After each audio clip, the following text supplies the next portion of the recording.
hadir pada diskusi hari ini, yaitu Ibu Lala, Ibu Pradila Sari MPD, dan yang saya sayangi dan saya hormati teman-teman sekalian yang insya Allah dimuliakan oleh Allah Subhanahu wa Ta'ala.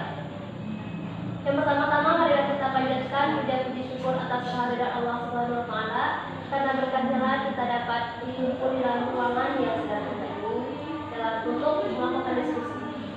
Yang kedua, soal beserta salam, tali pengumpulnya kita kirimkan kepada baginda alam, yakni Habibana wa Nabiyana Muhammad Sallallahu Alaihi Wasallam. Tanpa memperpanjang mukadimah, kami di sini adalah kelompok tujuh yang akan mendiskusikan hasil diskusi kelompok kami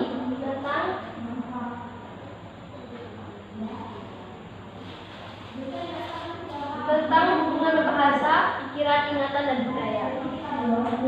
Materi pertama yang akan dijelaskan oleh rekan saya, Topikoh padanya.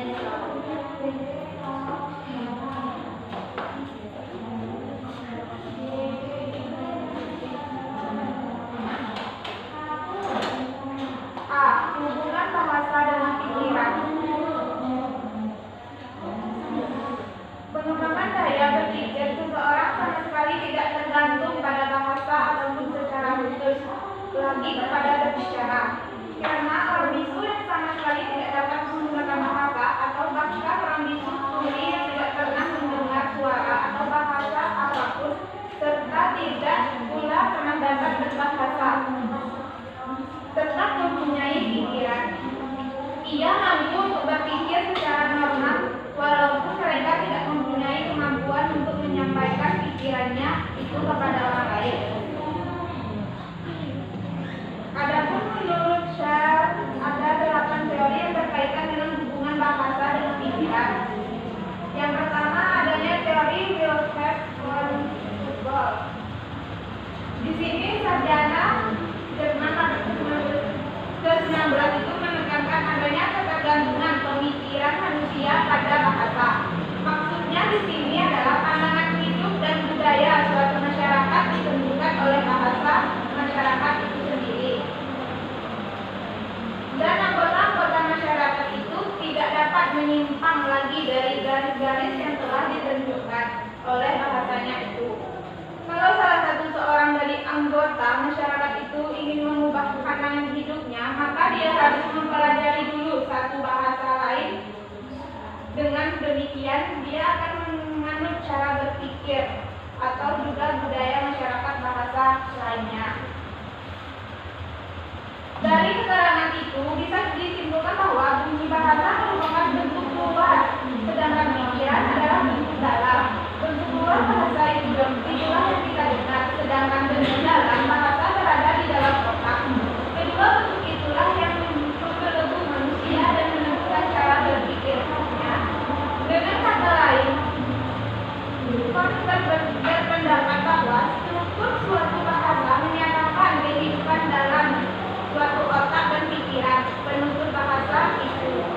Manusia ini hidup dengan dunia seluruhnya sebagaimana bahasa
mengenai hubungan bahasa dengan kegiatan-kegiatan intelek atau pikiran, kiranya menunjukkan dua hal penting.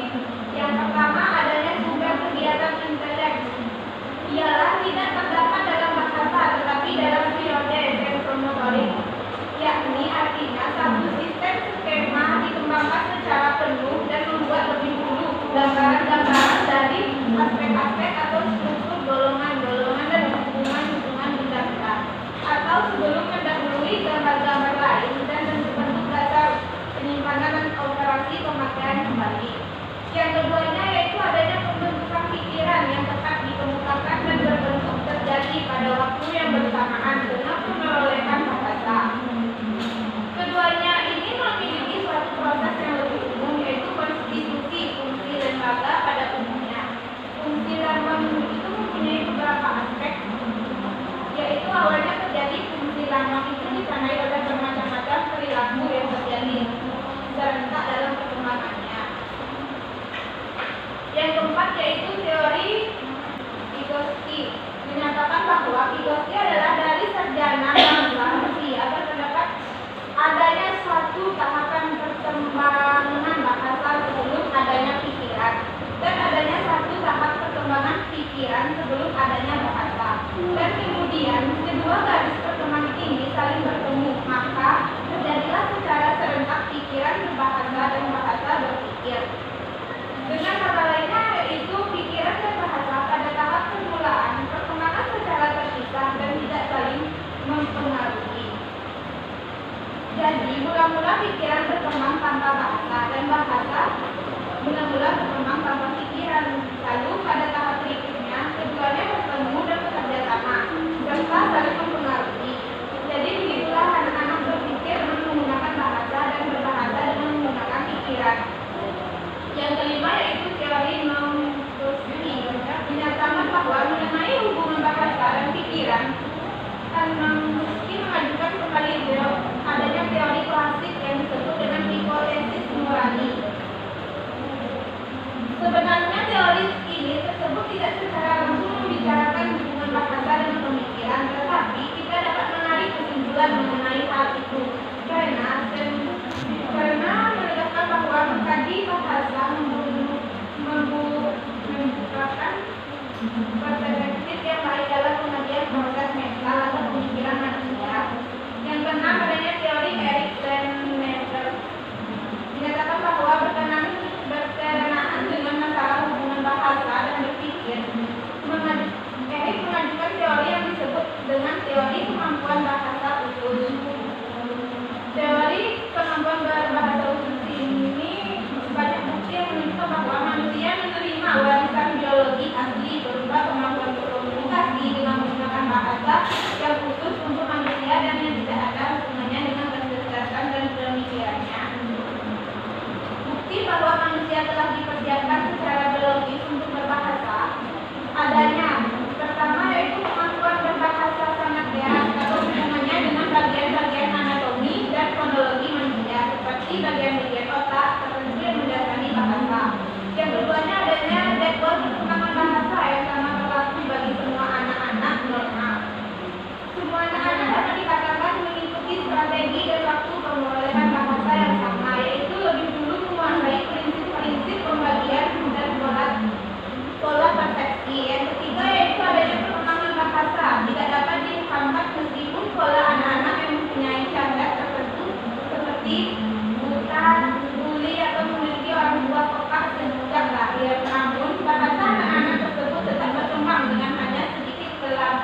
informasi. Adapun menurut Astini menyatakan bahwa dalam struktur ingatan sebenarnya terdapat 3 kegiatan proses informasi. Yang pertama yaitu proses penyajian, yang kedua proses penyimpanan ingatan, dan yang ketiga proses mengingat kembali. Jadi penyajian itu adalah proses ditangkapnya sinyal-sinyal oleh pasca indera kita. Sinyal itu ditafsirkan oleh mata ke dalam sanitannya, akhirnya mata menyebutkan benda apa yang dilihat. Materi informasi yang disampaikan oleh alat-alat sanitar. Ada 3 faktor yang mempengaruhi daya simpan seseorang yang dikemukakan oleh Astini, yaitu pribadi seseorang, yang kedua jenis informasi, dan tingkat pembelajaran. Faktor pribadi itu adalah faktor-faktor yang bersifat individual yang dibawa sejak lahir. Sedangkan faktor kedua adalah jenis informasi itu sendiri. Ada informasi verbal, ada pula non-verbal. Informasi non-verbal adalah informasi yang tidak dapat divisualisasikan dengan kata-kata, sukar untuk divisualisasikan seperti suara jangkrik, hitungan malam. Sedangkan informasi verbal adalah segala jenis informasi yang dapat disampaikan dengan menggunakan bahasa atau lisan atau tulisan.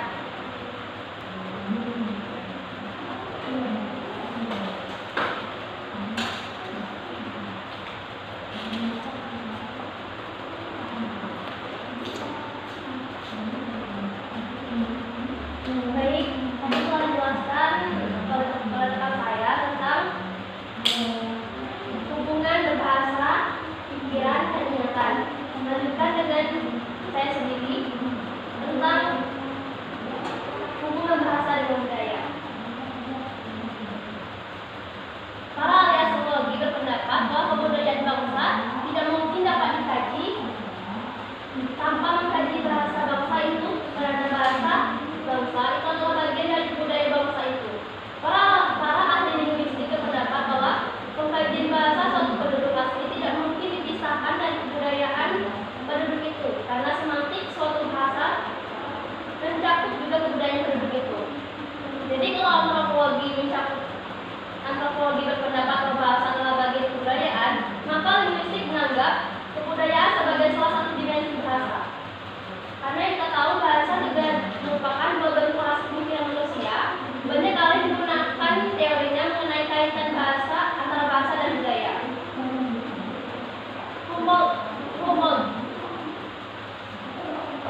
Humboldt Steinberg dalam Cahyor 2012 halaman 2, in which by its very nature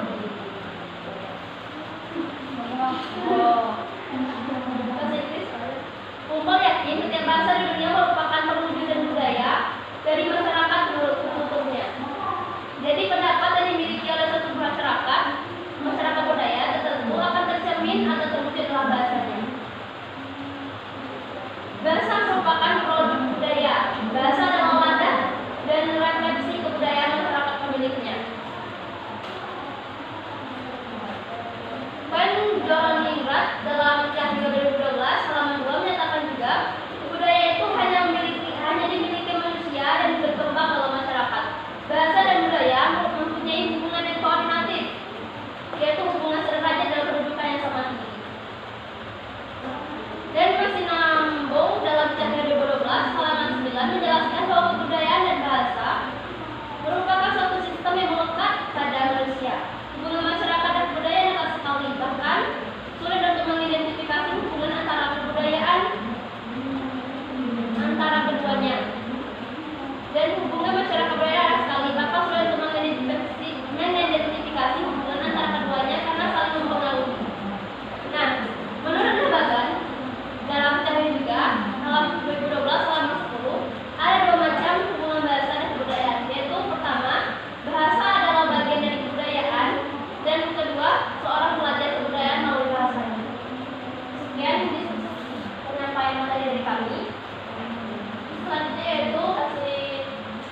kaitan antara kemampuan berbahasa dengan kemampuan berpikir.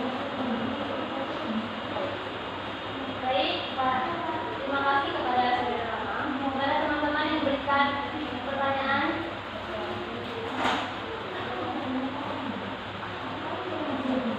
Sekali lagi saya ucapkan kepada teman-teman yang memberikan pertanyaan, silakan. Jika tidak ada, izinkan kami untuk menyaksikan jawabannya.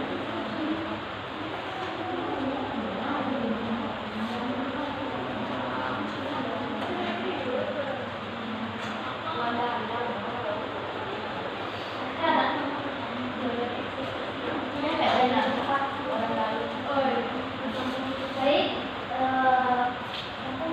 saya akan mengulangi pertanyaan dari teman-teman. Pertama, dari Mukaudana, bagaimana hubungan antara bahasa dan pikiran? Apakah bahasa yang mempengaruhi pikiran atau sebaliknya? Yang kedua dari Rama, bagaimana Anda dapat menjelaskan keterkaitan antara kemampuan berbahasa dan kemampuan berpikir? Nah, pertanyaan pertama yang dari Mukaudana akan dijawab oleh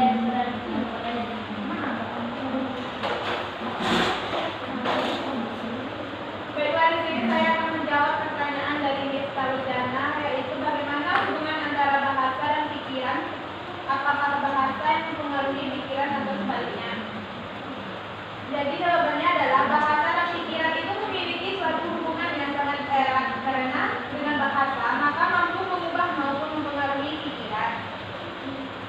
Bahasa dikenal sebagai alat komunikasi atau dari pemikiran, karena dengan bermasalah pesan-pesan disampaikan dari pengiriman pesan ke penerima pesan.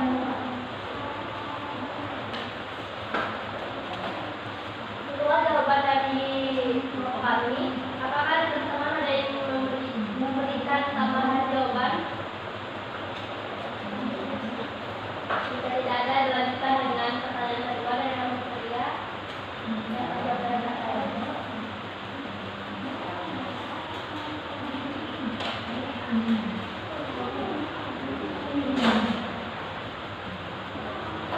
Baik, pertanyaan pertama yang akan dijawab oleh saya sendiri.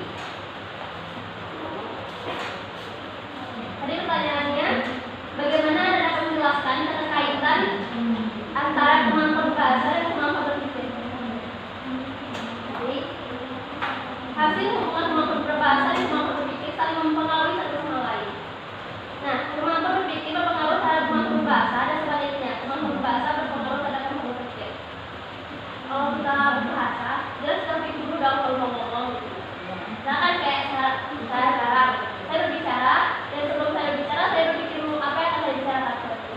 Begitu juga dengan berpikir. Ya, terima kasih. Kepada teman-teman yang ingin memberikan jawaban tambahan dari kelompok kami, silakan. Ada Bu? Jika tidak ada, apakah masih ada yang bertanya? Enggak ada Bu. Baik, jika tidak ada, kesimpulan dari diskusi hari kali ini yaitu bahwa bahasa adalah bagian yang tidak terpisahkan dari perkembangan budaya manusia. Nah, setelah aktivitas melakukan oleh manusia dalam kehidupannya, memuat unsur bahasa di dalamnya.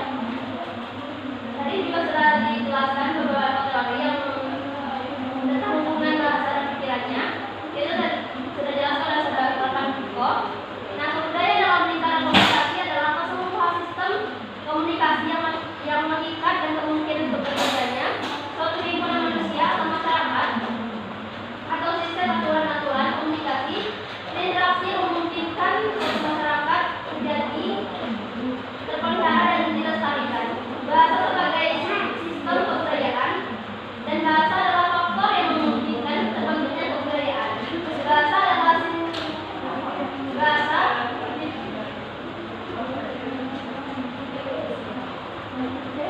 bahasa